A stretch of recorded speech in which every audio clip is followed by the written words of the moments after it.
Hey guys, Aaron with you again. I'm back in the garage today and I have my wife's X4 M40i and I have some brake pads I just got from FCP Euro. So I'm gonna be installing those. I'm gonna be making a video, one for the fronts and one for the rears. So I'm gonna split it up. So you're watching the video for the rear pads. If you need to see the front afterwards, check out this video here. I'll put a link in the description as well, and I will link where you can get these from FCP Euro. So these pads are brand new. They just were introduced this year, and at the end of the video, I'll do a little review on them about how they compare to the stock pads that are on the car right now. TRW is now a subsidiary of ZF, one of the largest manufacturers of genuine OE and OEM parts in the world. So many modern cars already come with TRW or ZF parts from the factory. So rest assured, this isn't just a pad from a new aftermarket brake company. It's a new pad from a seasoned veteran of the industry.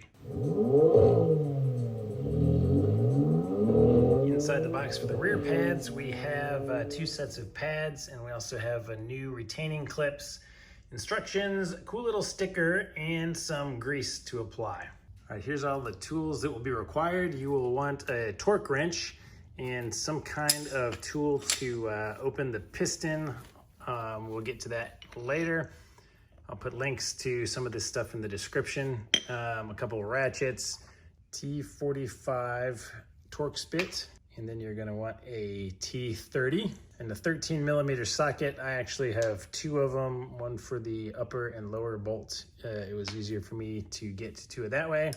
And you will need a thin 15mm wrench. If it is too thick, it's not gonna work. So you'll want a thin one, little screwdriver, and in case it's stuck.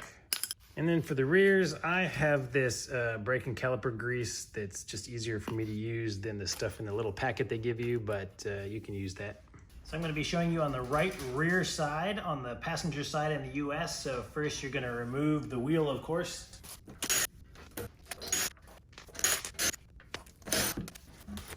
If you have the BMW stock security bolt in there, you're gonna need the tool that's hopefully somewhere in your car. Now both the left and rear sides are the same, but this side has the brake pad wear sensor on it, so it's just clipped into the inside brake pad, and this wire runs up through here and goes to a panel back there where it just plugs in inside this box. So if you're replacing your sensor, you can just unclip it from in there and all the little clips along the way and put a new one in.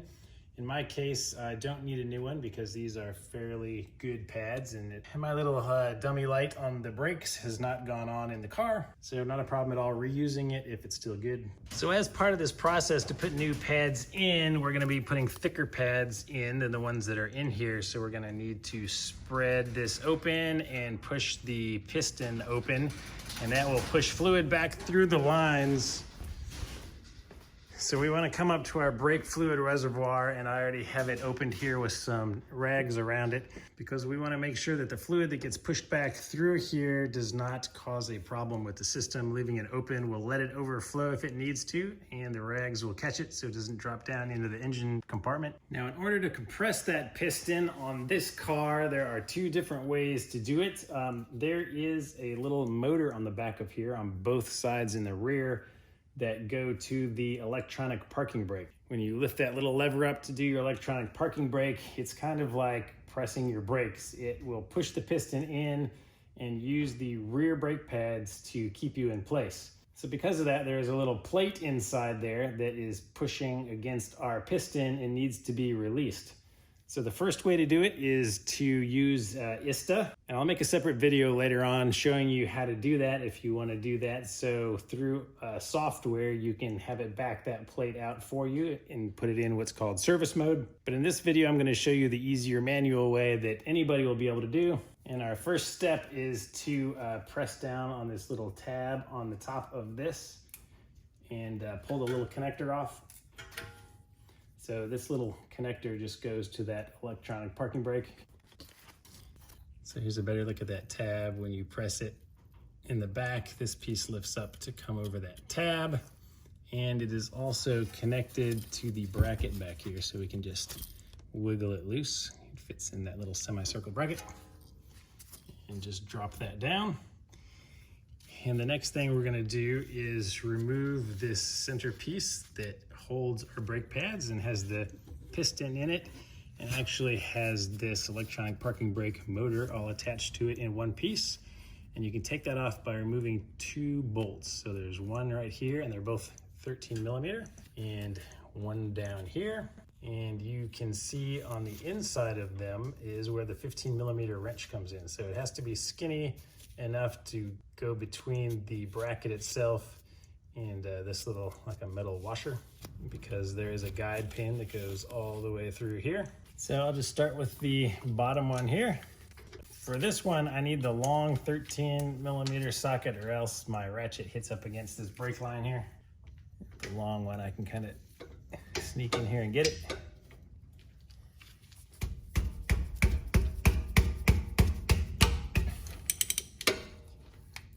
So when I did the other side, I discovered that whoever put this in last used blue Loctite here, and I was not happy about that.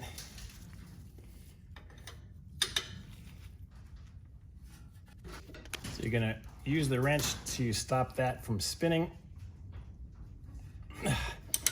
Mine is on super tight because of that Loctite.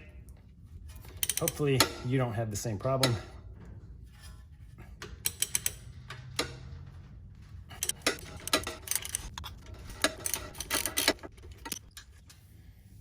Okay, so that's what it looks like, and there's the blue Loctite. All right, on the top, to get to this bolt, the wire for our sensor is kind of in the way, so you can just unclip it and move it out of the way to get there.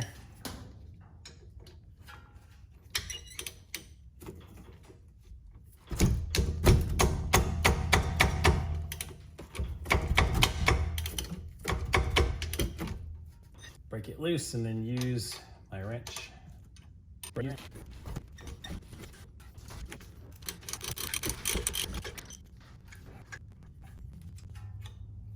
All right, now the center part is free, but this wire is still attached.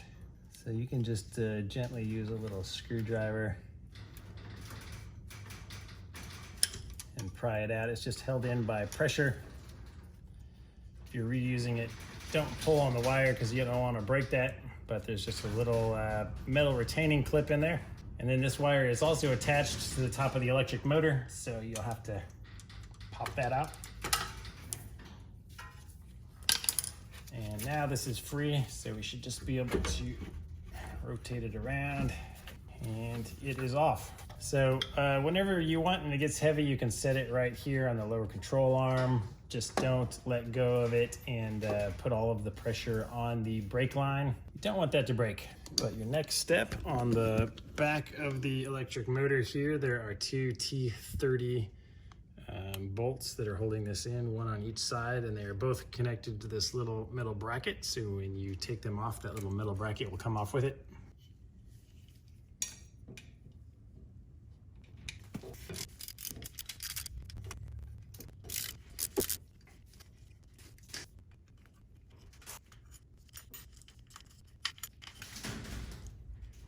Now from here, you can remove the back of the motor by just rocking it back and forth. Just twist it gently and pull up a little bit.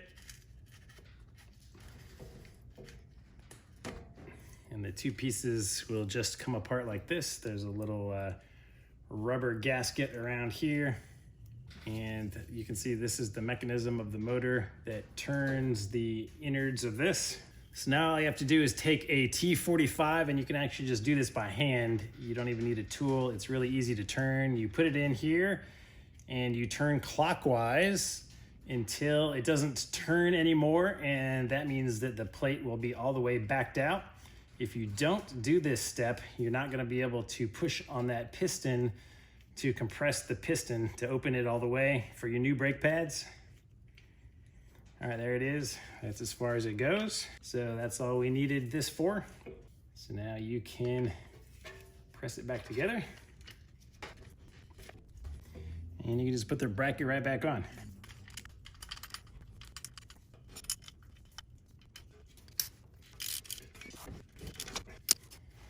So the next thing we're gonna do is compress this piston, just like you would for any brake change.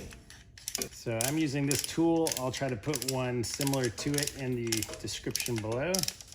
But essentially you're just pushing this apart, pushing the piston back inside until it doesn't move anymore. So once you start feeling resistance, it's pushing the brake fluid back through your car.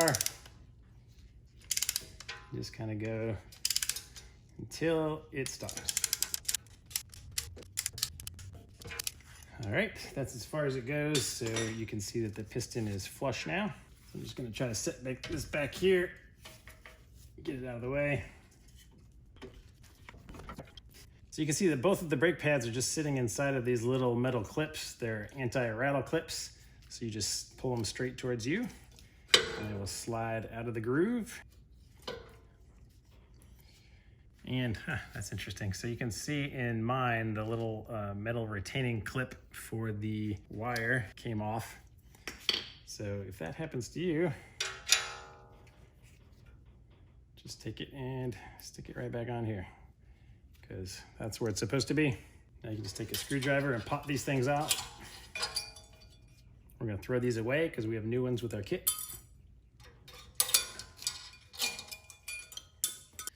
So it turns out these things are identical, one for the top and one for the bottom. One just goes one way or the other. And this is the messy part. So you're gonna see it is gonna go right here. So all of the surfaces that are touching metal to metal, you want to have lubricated.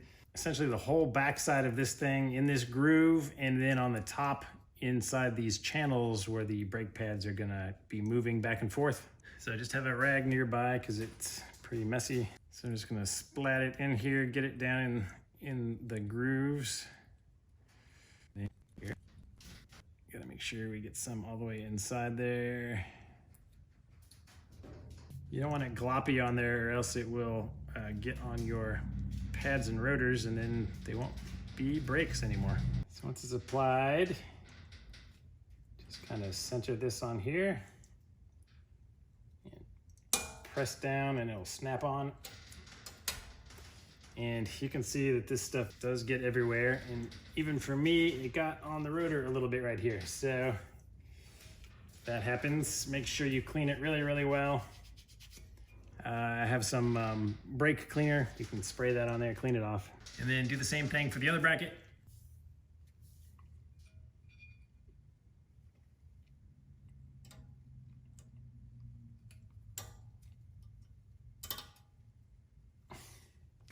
So when you look at the last set of your brake pads, you'll see that one has a groove in here. That's the one for the inside that takes that sensor. So make sure that one is on this side and you just line it up with those tracks and press it in against your rotor. Take the other one and do the same thing. So the new pads are in. We can take this part of our caliper. It's nice and compressed now. And slide it over the new pads and just take our guide bolts, thread them in on both sides, and then go ahead and tighten them down.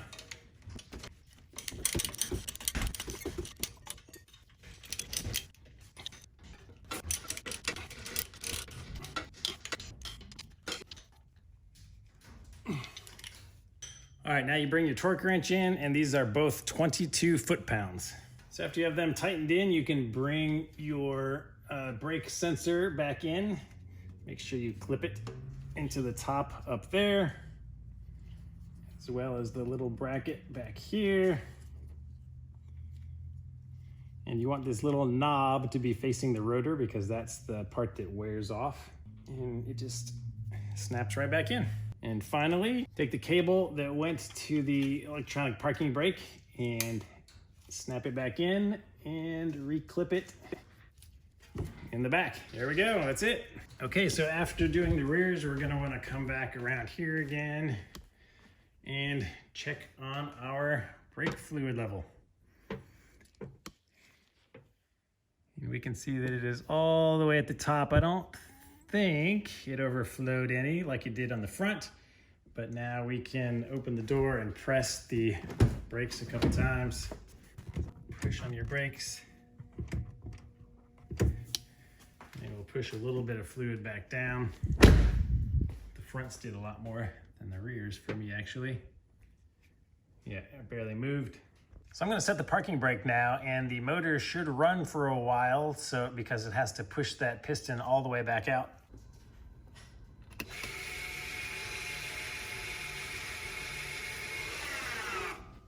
Yep, I heard that. And just doing that, it did drop the fluid here. So when I undo the parking brake, it should not open very far, it just needs to let the pressure off. And then when I set it again, it shouldn't move as far as it did the first time because it's already closer.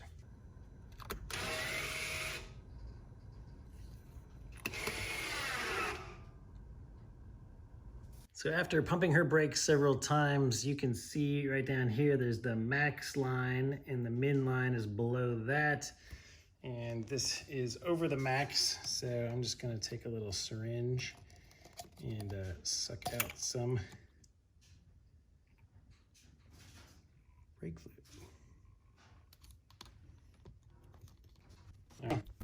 Now reinstall the lid. We should be good to go. All right, lug bolts back in.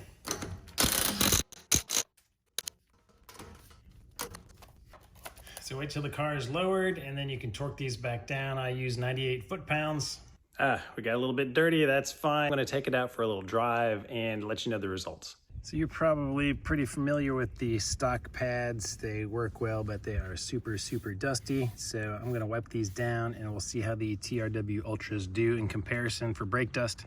So here's the clean version. I just wiped them down real quick. I didn't even wash the car, so we'll see how it does. All right, obviously not the most scientific test, but here it is after a week, and it's been in rain and driven a lot of miles. I mean, there's obviously some brake dust on here, but it's not bad. Overall, I think it does actually produce less like they claim. That's all that came off when I wiped it.